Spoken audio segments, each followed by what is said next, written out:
இந்த வீடியோவில் என்ன பார்க்க போகிறோன்னு பார்த்தீங்கன்னா, நீங்கள் வந்து ஒரு டேட்டா வச்சுருக்கீங்க. இங்கே வந்து பார்த்தீங்கன்னா கிளாத்தும் அதோட குவான்டிட்டியும் இருக்குது. இப்போ வந்து பார்த்தீங்கன்னா ஒரு ரிசல்ட் வந்து எப்படின்னா, டோட்டலாக எல்லாமே பீஸ் அப்படிங்கிற மாதிரி வந்து ஆட் பண்ணுறது எப்படி, இந்த மாதிரி பல்க் டேட்டாவில் எப்படி ஆட் பண்ணுறது.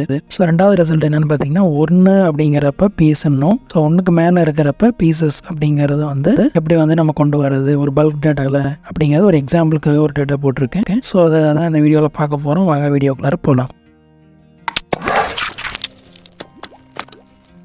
ஓகே, இப்போ வந்து பார்த்தீங்கன்னா நான் இதை டெலீட் பண்ணிடுறேன். இதையும் நான் டெலீட் பண்ணிடுறேன்.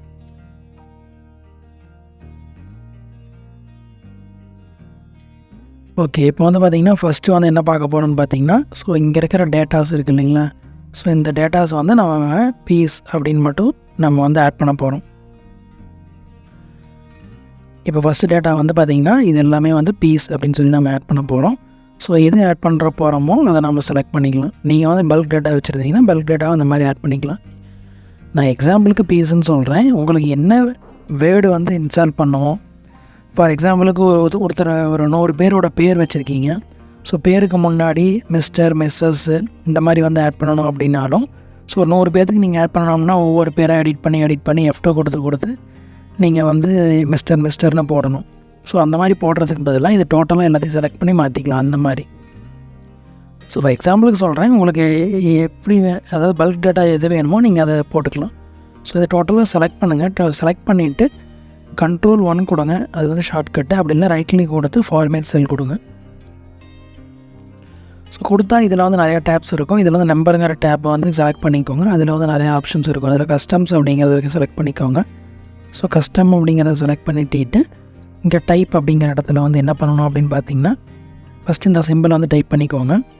இந்த சிம்பிள் டைப் பண்ணிவிட்டு ஒரு ஸ்பேஸ் விட்டுட்டு செமிகோலன் போட்டுட்டு இங்கே வந்து என்ன வரணும், அதாவது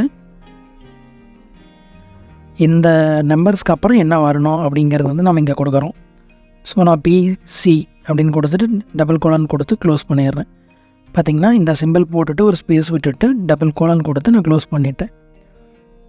க்ளோஸ் பண்ணிவிட்டு இப்போ நான் ஓகே கொடுக்குறேன். ஓகே கொடுத்தோன்னே வந்து பார்த்திங்கன்னா எல்லாமே பீஸ்ன்னு மாறிடுச்சு. இது பீஸ்ன்னு மட்டுமே நீங்கள் போட தேவையில்லை. பாருங்கள், நான் மறுபடியும் அந்த ஆப்ஷனுக்கு போயிட்டு அந்த இடத்துல பீஸுங்கிறதுக்கு அதுக்கு பதிலாக நீங்கள் குவான்டிட்டி அப்படின்னு டைப் பண்ணிங்கனாலும் ஓகே கொடுத்தீங்கன்னா குவான்டிட்டி அப்படின்னு சொல்லி வந்துடும். உங்களுக்கு என்ன வேணுமோ நீங்கள் அதை பண்ணிக்கலாம். இதே போல் தான் இப்போ வந்து பார்த்திங்கன்னா இந்த டேட்டா வந்து அதுக்கடுத்து ரெண்டாவது மெத்தட் பார்க்க போகிறோம். அந்த டேட்டாவை நம்ம காப்பி பண்ணி இதில் போட்டுக்கிறோம். இப்போ இதில் என்ன பண்ணணும்னு பார்த்தீங்கன்னா, 1 அப்படிங்கிறது வந்து பீஸாகவும் 2, 3 அதாவது 1க்கு மேலே இருக்கிறது எல்லாமே பீசஸாகவும் வரணும். அதுதான் நம்மளுக்கு லாஜிக். ஏன்னா 1ங்கிறது பீஸுன்னு நம்ம சொல்லுவோம், 1க்கு மேலே இருக்கிறது வந்து பீசஸ்ன்னு சொல்லுவோம். அந்த லாஜிக்கை வந்து இதில் கொண்டு வரும். அது எப்படின்னு பார்த்தீங்கன்னா, நீங்கள் ஒவ்வொரு டைமும் போய் அது 1ங்கிற இடத்துல போய் நீங்கள் மாற்ற தேவையில்லை. டோட்டலாக செலக்ட் பண்ணிவிட்டு அதே Ctrl+1 கொடுங்க, இல்லை ரைட் கிளிக் கொடுத்து ஃபார்மேட் செல் கொடுங்க. கொடுத்துட்டு அதே கஸ்டம்ஸில் போயிட்டு கஸ்டமில் போயிட்டு இந்த டைப் அப்படிங்கிற இடத்துல வந்து நீங்கள் வந்து ஓப்பன் ப்ராக்கெட் கொடுத்துருங்க. ஓப்பன் ப்ராக்கெட் கொடுத்துட்டு =1 அப்படிங்கிறத கொடுத்துருங்க. அதாவது =1 இருந்ததுன்னா என்ன வரணும் அப்படின்னு சொல்லி தான் நம்ம கொடுக்க போகிறோம். அதாவது 1 இருக்கிறத எப்படி கொடுக்க போகிறோம்னு ஒரு ஸ்பேஸ் விட்டுட்டு அதுக்கப்புறம் வழக்கம் போல் இந்த சிம்பிள் போட்டுட்டு ஒரு ஸ்பேஸ் விட்டுட்டு கொடுத்துட்டு பிசி அப்படின்னு கொடுத்துருங்க. அதுக்கப்புறம் கோலன் கொடுத்துட்டு க்ளோஸ் பண்ணிடுங்க. அதுக்கப்புறம் இந்த மாதிரி கொடுத்துருங்க. ஈக்குவல் கொடுத்துட்டு 1 கொடுத்துட்டு அதுக்கு நடுவில் ஒரு ஸ்பேஸ் விடணும். அதே போல் இந்த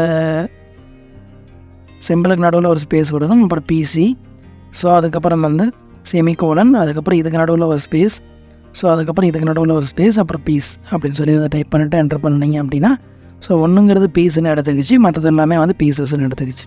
ஓகே, இந்த டிப்ஸ் உங்களுக்கு பிடிச்சதுன்னா இந்த வீடியோ வந்து லைக் பண்ணுங்கள். பிடிக்கல டிஸ்லைக் பண்ணுங்கள். உங்கள் ஃப்ரெண்டுக்கு தெரிஞ்ச விருப்பப்பட்டிங்கன்னா அந்த வீடியோ வந்து ஷேர் பண்ணுங்கள். இதே போல் நிறைய வீடியோ வந்து என்னோட சேனல்லையும் இருக்குது. அதையும் வந்து விசிட் பண்ணி பாருங்கள். அடுத்த வீடியோவில் சந்திக்கலாம். தேங்க்யூ, பாய்.